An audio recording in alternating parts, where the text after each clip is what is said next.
વડોદરાની નવી કલેક્ટર કચેરી ખાતે સ્વયં સૈનિક દળના પ્રમુખ ભાવેશ મકવાણાની આગેવાની હેઠળ સ્વયં સૈનિક દળના આગેવાનો અને કાર્યકર્તાઓ મોટી સંખ્યામાં રેલી સ્વરૂપે સૂત્રોચ્ચાર સાથે દેશના ગૃહમંત્રી અમિત શાહના ફોટા ચંપલ મારી વિરોધ પ્રદર્શન કર્યું હતું અને નવી કલેક્ટર કચેરી ખાતે નિવાસી કલેક્ટરને રાષ્ટ્રપતિને સંબોધતા આવેદનપત્ર આપી રજૂઆત કરી હતી। ભારત દેશના ગૃહમંત્રી અમિત શાહ દ્વારા ડોક્ટર બાબાસાહેબ આંબેડકરજીના અપમાન બદલ દેશના ગૃહમંત્રી પદેથી રાજીનામાની માંગણી। તારીખ 17 ડિસેમ્બરના રોજ રાજ્યસભાના સત્ર દરમિયાન વર્તમાન દેશના ગૃહમંત્રી અમિત શાહ દ્વારા વક્તવ્ય આપવામાં આવ્યું, જેમાં તેણે ડોક્ટર બાબાસાહેબ ભીમરાવ આંબેડકરજીનું અપમાન કર્યું હતું, જેમાં એવું કહ્યું હતું કે લોકોને સંવિધાનના માધ્યમથી મનુવાદી કાયદાના નર્કમાંથી બહાર કાઢી ડોક્ટર બાબાસાહેબ ભીમરાવ આંબેડકરજીએ જીવતા જીવન સ્વર્ગ આપ્યું છે, તો 85% લોકો માટે ડોક્ટર બાબાસાહેબ ભીમરાવ આંબેડકરજી ભગવાન સમાન છે।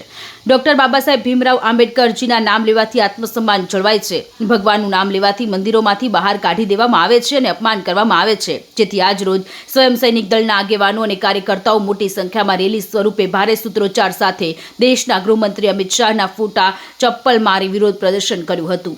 દેશના ગૃહમંત્રી અમિત શાહ દ્વારા ડોક્ટર બાબાસાહેબ ભીમરાવ આંબેડકરજીના અપમાન બદલ દેશના ગૃહમંત્રી પદેથી રાજીનામુની સ્વયં સૈનિક દળે માંગણી કરી હતી। જય ભારત જય સંવિધાન।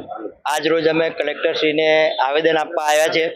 આવેદન એ બાબતનું છે કે હાલમાં સંસદની અંદર જે તડીપાર રહી ચૂકેલા અમિત શાહ રહ્યા ગૃહમંત્રી કે જેમણે સંવિધાન નિર્માતા નારી મુક્તિદાતા ડોક્ટર બાબા સાહેબનું અપમાન કર્યું, ટિપ્પણીઓ કરી કે બાબા સાહેબ આંબેડકર એક ફેશન બની ગઈ છે, પણ એ મહાનાયકોને ઓળખતા નથી। આ હાલી મવાલી જેવા લોકો આવા મહાનાયકોનું મહાપુરુષોનું અપમાન કરશે તે સાકી લેવાય નહીં। એ બાબતે થઈ અને અમે કલેક્ટરને આવેદન આપવા આવ્યા છે કે બાબા સાહેબ સંવિધાન નિર્માતા છે અને એમનું અપમાન અમે સાકી નહીં લઈએ, જેથી કરી અને અમે આવનારા દિવસોમાં આવી કોઈ હરકત ના કરે, તેથી અમિત શાહનું રાજીનામાની માંગ લઈ અને આવેદન આપવા કલેક્ટર કચેરી વડોદરા આવ્યા છે। અમે મારું નામ નિલેશ ભારતી।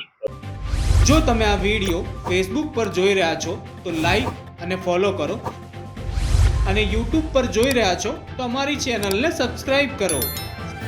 સત્તરે.com આઝાદી સમાચારોની।